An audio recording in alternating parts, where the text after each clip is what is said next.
usual, I'm going to take the topic for today's talk from events from the week and the last few weeks. And a few things happened that made me think of this thing that Sifu Brown always says, which is, when put in charge, take charge. And this is so not natural for me before martial arts. Did you get a haircut, Leah? Looks great. Before martial arts, I would never have been the person to be a leader in any kind of capacity or to be in charge of something. And it has been so interesting and embarrassing for me to look back on my complete ineptitude in regard to this before practice. And I just want to share, I guess, a few things that happened over the last few weeks and some other stories. But when I first started to help out at Sifu Brown School in Michigan, I was helping to be a black coat in the kids class. And I was a yellow sash. I'd only been there for about a year and a half. And I asked Sifu Brown if it was okay if I helped out in the kids class. And I told him someday I want to teach martial arts. So he said, yes, you should start helping out in the kids class. And at first it was just wandering with mitts. And I had a little bit of practice, taking charge, because I'm in front of this kid and he's doing something wrong. I take charge and I move, his hand in the right position or whatever.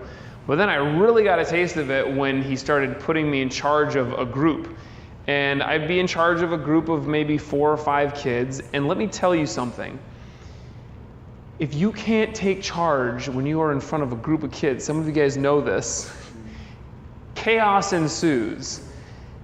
And it is the most dangerous and frantic, stressful thing to have a chaotic group of kids, especially in a martial arts class. They're throwing punches and kicks, they're throwing each other, they're grappling, and at any moment somebody could die.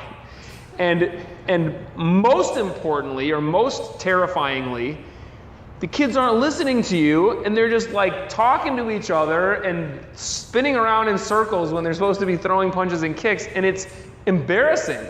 And when I'm running a group of kids and Sifu Brown is over here watching, and I'm stop making me look like an idiot, please. And I learned very quickly the importance of when put in charge, take charge. And it is actually incredibly simple. Incredibly simple. It's a paradigm shift. It's a flip of a switch in your head that goes from I'm not in charge, I'm following, to I'm in charge, I'm leading. And you don't actually have to think about it. You just are now in this position. And it is a simple thing, yet not necessarily an easy thing to do. And from my experience early on, it was quite difficult, especially when Sifu Brown was still in the dojo, for me to take that position, because I was still in the back of my head Sifu Brown's here, he's actually in charge. If something terrible happens, he'll step in and save me. And I also, I don't want to be too much in charge, because maybe Sifu will think I'm trying to, I'm getting too big for my britches or whatever. But he would say this and, explain it if I put you in charge, that means that you are my representative and you are my tool for teaching. And if you are not in charge, you're not being that. So when I put you in a black coat and I put you in front of people to help them and to teach them, you should have the confidence to do that, because I've put you in the situation. And you might think, I don't know how to do this that well, I don't know how to teach this that well, but I believe that you can, so do it.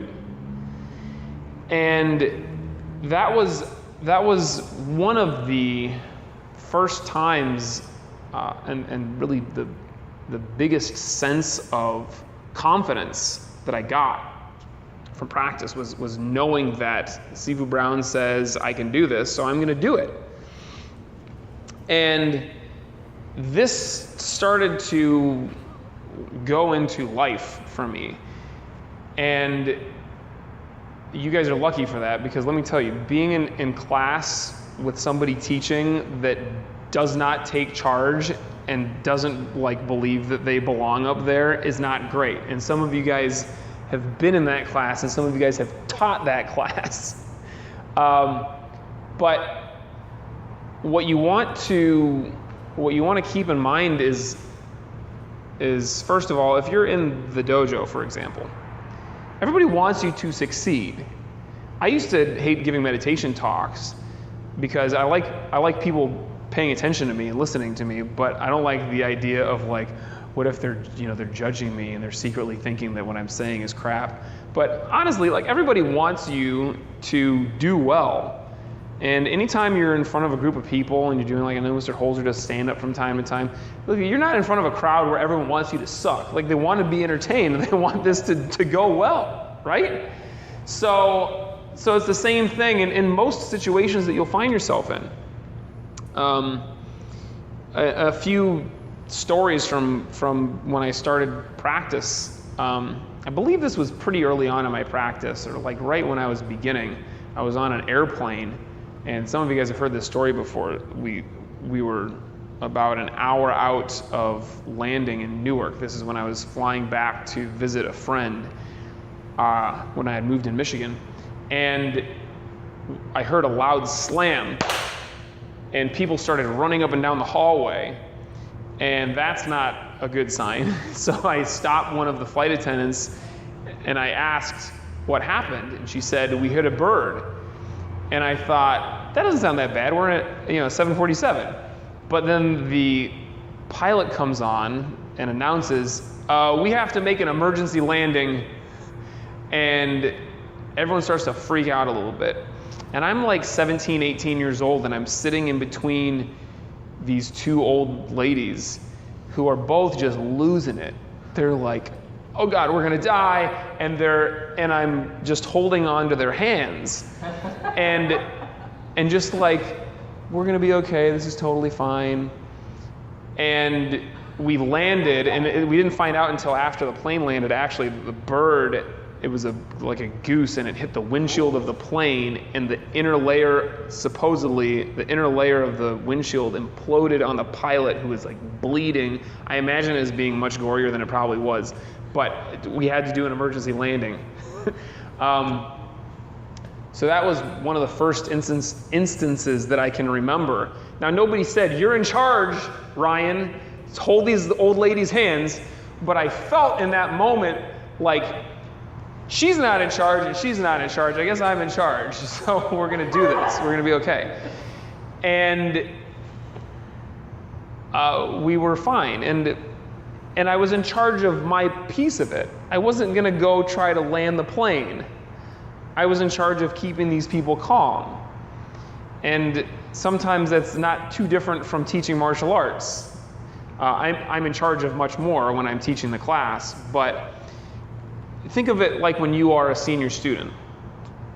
When you're a senior student, and you don't have to be the senior student, but you are higher ranked than the person that you are working with, right? When you are in a group of two and you're the higher rank, you're in charge of that other student's experience, and you're in charge of that other student learning the technique to the best of your ability. And you're not in charge of the whole class. You're not in charge of the group next to you. You are in charge of you and your partner and helping them. And there is a great deal that you can do in that situation. And remember, I've put you in charge because I gave you this rank and I told you to work with this partner. So when you're in that situation, take charge. And some of us have had conversations about this, but it really comes down to just knowing that I'm not supposed to be perfect. I don't have to have all the answers. I just have to provide the best experience for my partner as I can. And it might be different for different people. But in that moment, I've put you in charge, so take charge. Recently, I gave a speech at my friend's wedding. Some of you guys know I was gone last week. And I was at my best friend's wedding. It's actually the friend that I was on that airplane that I almost went down in to go visit, my friend Tina. We've been friends for 20 years. And I was her man of honor. And I've never been in a wedding before. It was very cool. But I have an interesting history of giving speeches at weddings, because the first speech that I ever gave at a wedding was at Sifu Donahue's wedding at the rehearsal dinner. Sifu Donahue was kind of like my boss back in Michigan, under Sifu Brown, obviously. And I gave this speech. Everyone else was passing around the microphone and saying all these nice things about him, and I thought, this is a little boring, so I'm going to spice it up. And so I started off like roasting him, but I went too far in that direction and I couldn't bring it back. And so I was like, he's angry and he's like this and he's that. And then at the end I basically said, but I love his wife Katie and she's really good for him. Good night. And that was not a good example of when you're put in charge, take charge. Anytime you have a microphone and everyone can hear you and everyone is listening to you, you are in charge. So take charge. And what happened in that situation was I got a little bit ahead of myself, and my ego was a little bit too involved, and I was like, how can I be really funny in this situation? I wasn't giving a speech for the bride and groom. I was giving a speech for myself. And I recognized that mistake, and I didn't do it this time. So this time I gave what I believe was a pretty decent speech, because everyone came up to me. So after the first speech at Sifu Donahue's wedding, apparently everyone was asking him, who is that? What's wrong with him? And after this speech, everyone was coming up to me and saying, great speech, that was amazing. And it's because I set aside my ego, and it was just like about them. And it was still a funny speech, and people were laughing and people were enthralled, but it was just great stories about her and memories and about the bride and groom. And this is a very important component to taking charge. It's not about you. That's the problem that people have, is they think it's about me. If I'm the one in front of the room, it's like, I gotta be this or I gotta be that. It's not. It's about the other people who you are in charge of. I mean, this is what being a great leader is, and we have some interesting leadership in our country right now, but being a great leader is not about yourself. It's not about how great you can look. It's not about what you can get out of being a leader. It's about what you can provide to the people who you're leading. And when you're put in charge and you're taking charge, you have to set aside your small self and step into that role of, just being bigger. And in that speech, I was just like I set aside the ego and I was just being the bigger self. And when I'm teaching class, sometimes I'll catch myself sliding back into that place of small me, caring what I look like, and worrying that people are judging me. And when I'm in that space, it's not going well. Class is clunky, to say the least. But when I'm able to just be in the moment with students and really take charge of everyone's experience and provide the best possible experience for people, then it's easy. And there's no me there. It is really flowing through me. So that's the last thing that I'll say about it is, well, I'll tell one more story, I guess, that illustrates this. I had the absolute honor and privilege of teaching for Sifu Brown for many years, and then more recently I got to teach class at Hadra Machado's school I was there before he was, and there was some time before he arrived. One of the staff at the school said, the senior student is supposed to teach today. That was me. So I was there and I started the class. And most of the time I see a student try to teach class in this school, in Sifu Brown's school, and at Roger Machado's school, and in pretty much any martial arts school that there is. The ego is involved, and the student is trying to show off, and maybe not consciously, but like, I'm gonna show them the cool stuff, like the new techniques they've never seen before, the fancy stuff, because it's gonna be the best class they've ever taken. And that's when you really know you're in trouble. This used to be me. I was teaching a class once and I tried to teach a triangle choke before I really knew the triangle choke. And those of you who have tried to learn this technique, it's not that easy. And when you're trying to learn it from somebody who doesn't know it, it's even more difficult. And I explained that to Sifu Brown once, and he said, yeah, don't do that again. and part of the reason is because you lose your credibility, like it's shot. Now, every time you try to teach somebody, they're gonna think, wait, is this just like the triangle? Is he just making this up right now? So I remembered this when Sifu Brown likes to explain the idiocy that goes on in martial arts. One of the things that he says is when you're the student who's teaching class, when Sifu's not there, you teach SOS, same old stuff, simple things that you know, things that nobody's gonna hurt themselves trying to do. And again, that requires you to let the ego go and just like, I'm just gonna be a conduit. I'm gonna teach the simplest techniques. And so this is what I did. I taught 3 basic techniques: the armpit toss, the guillotine choke, and the kimura, all from the guard, techniques that go really well together. And it was just so simple. Yet a lot of people actually came up to me after class and said, that was so great. I forgot all these details about this technique. Thank you so much for going over those. And when Roger Machado came in and he asked me what I had taught before he got there, and I told him, sure enough, he said, yes, very good, very good. Because he was happy that I didn't try to teach all this insane stuff that people usually try to teach.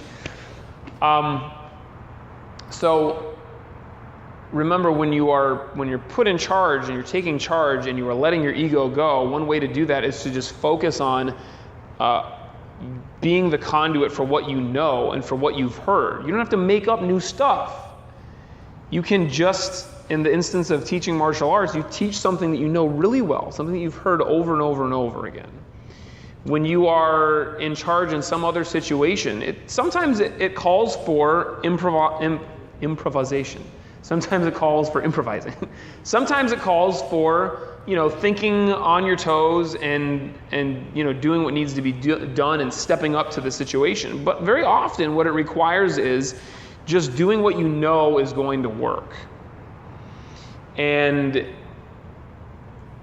it is comforting for some people to hear that. You're just supposed to do the stuff that you've been taught and the stuff that people have already done in class. And then some people have a hard time with it because they're like, yeah, but then how are people going to know how great I am if I just do the stuff like we did that in class last week, Sifu? I know, that's what you're going to teach them today, because no one's going to hurt themselves doing it.